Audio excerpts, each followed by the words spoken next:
नमस्कार दोस्तों, आपका स्वागत है आपके चैनल माइल एसेस मैनेजमेंट पर। मेरा नाम अभिषेक, जैसा कि आप जानते हैं। तो आज हम बात करने वाले हैं बहुत ही इंटरेस्टिंग टॉपिक पे। उससे पहले हम ये जान लेते हैं कि सरप्राइजिंगली आपको कुछ दिनों से सुनने भी मिल रहा होगा कि जो हमारा जो इंटरेस्ट रेट है जो ईएमआईज पे, वो कभी चेंज होते रहता है। कभी आप लेने गए तो होम लोन पे कुछ और मिल रहा है, कहीं आप लेने गए तो कुछ और मिल रहा है। मतलब ये रैंडमली चेंज होते ही रहता है। लेकिन इसके पीछे जो सबसे बड़ा कंसर्न टॉपिक है कि क्यों होता है, क्या आप कभी सोचे हैं? ये चीज बहुत ही इंटरेस्टिंग है यार, इसको जानना बहुत ही जरूरी है। जी हाँ, आज हम बात करने वाले हैं रेपो रेट के ऊपर। बेसिकली रेपो रेट है क्या और रेपो रेट होता क्या है और किस तरीके से ये वर्क करता है और किन किन सारी चीजों में ये काम आता है। जैसे कि इन्फ्लेशन के ऊपर, इन्फ्लेशन किस तरीके से ये कंट्रोल करता है, किसके किसके लिए है, ये भी जानना जरूरी है। तो चलिए बिना किसी देरी के शुरू करते हैं आज का हमारा कंसर्न टॉपिक और बहुत ही इंटरेस्टिंग और इंपॉर्टेंट टॉपिक, जो कि है रेपो रेट। सो बेसिकली हम बेसिक से शुरू करते हैं। रेपो रेट होता क्या है? Repo rate basically stand for repurchase agreement rate. ठीक है, अब रीपर्चेज एग्रीमेंट के रेट का मतलब ही है कि जो वापस से बाई करना या रीपर्चेज करना, किसी भी सामान को बेचने के बाद रीपर्चेज करना, उसी को हम बोलते हैं रीपर्चेज। तो यहाँ पे एग्रीमेंट आ जाता है और एग्रीमेंट के साथ एक रेट भी आ जाता है। तो मतलब किसी भी एक पर्टिकुलर चीज को जब हम रीपर्चेज, बेचने के बाद जब रीपर्चेज कर रहे हैं, तो उसका एग्रीमेंट रेट जो होगा वो डिसाइडेड होता है। ये बेसिकली जो टर्म फॉलो होता है, ये होता है मेनली सेंट्रल बैंक और कमर्शियल बैंक के ऊपर। अब सेंट्रल बैंक और कमर्शियल बैंक का क्या रोल है, तो ये हम जानने की कोशिश करेंगे और इसको जानने के बाद हमें एक ब्रॉडर व्यू मिल जाएगा कि क्यों इंटरेस्ट रेट चेंज होता है। तो चलिए सबसे पहले बिना किसी देरी के आते हैं सेंट्रल बैंक के ऊपर। सेंट्रल बैंक इंडिया का है आरबीआई, यानी कि रिजर्व बैंक ऑफ इंडिया। ठीक है, अब जब भी कमर्शियल बैंक, यानी कि आप जिस भी बैंक में आपका अकाउंट्स है, उसको पैसे की दरकार होती है, जरूरत होती है, तो उस समय वो सेंट्रल बैंक यानी कि आरबीआई के पास जाता है। पर आरबीआई ऐसे ही पैसा नहीं देता। आरबीआई जो है बदले में गवर्नमेंट बॉन्ड या फिर सिक्योरिटीज हो गया, वो बाई करता है कमर्शियल बैंक से। लेकिन वो एक और भी शर्त रखता है, बहुत ही इंटरेस्टिंग। वो बोलता है कि मैं अभी तो तुमसे बाई कर लूंगा, लेकिन वो वापस से तुमको खरीदना होगा। लेकिन हाँ, जिस रेट में मैं बाई कर रहा हूं आपसे, आपको एक पैसा सर्टेन अमाउंट दे रहा हूं, आपको क्या है उससे ऊपर बढ़ के आपको पैसा देना होगा। तो एक इंटरेस्ट रेट तय होता है, यानी कि उसी को बोलते हैं रेपो रेट। ठीक है, तो एक जो है रेट तय होता है, उसी पे जो है कमर्शियल बैंक जो है पैसा लौटाती है। Suppose that for an example लेते हैं, जैसे कोई भी एक पर्टिकुलर जो है बैंक हो गया जो कमर्शियल बैंक है, जैसे कि सपोज दैट आईडीबीआई हो गया,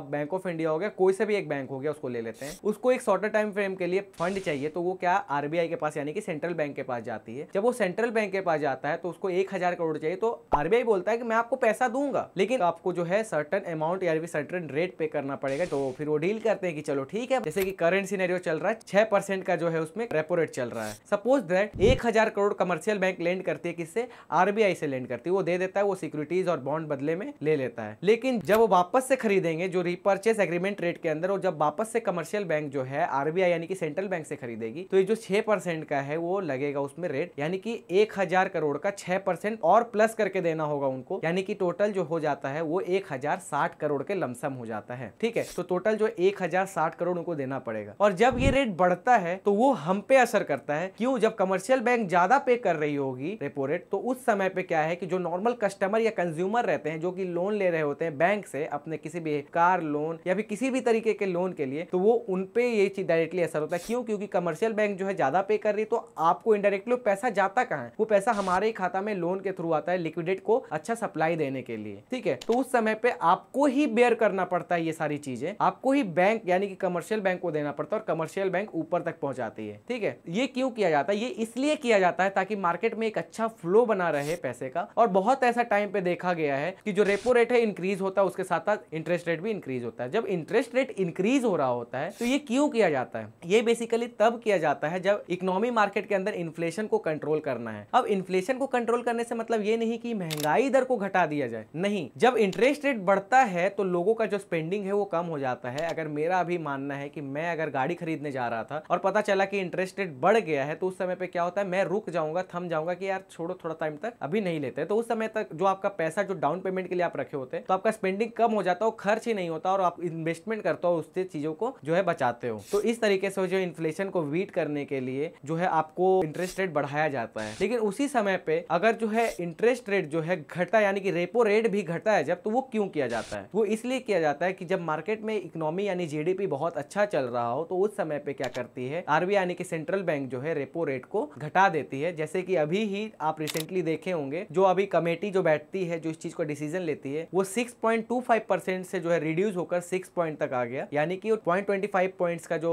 परसेंटेज रहता है वो लेस हो गया। तो इस तरीके से रेपो रेट में चेंजेस आए हैं और ये इसलिए आए क्योंकि जीडीपी जो हमारा इकोनॉमी रेट चल रहा है बहुत अच्छा चल रहा रहा है पहले के मुकाबले। तो इस तरीके से हम जान चुके हैं कि रेपो रेट होता क्या है और क्यों रेपो रेट बढ़ाया या घटाया जाता है। अगर वीडियो बहुत अच्छा लगा हो, इन्फॉर्मेटिव लगा हो तो लाइक करें, हमारे चैनल को सब्सक्राइब करें, शेयर करें वीडियोस को, और हाँ बेल आइकन दबाना ना भूलें। मिलते हैं नेक्स्ट वीडियो में, तब तक के लिए बाय।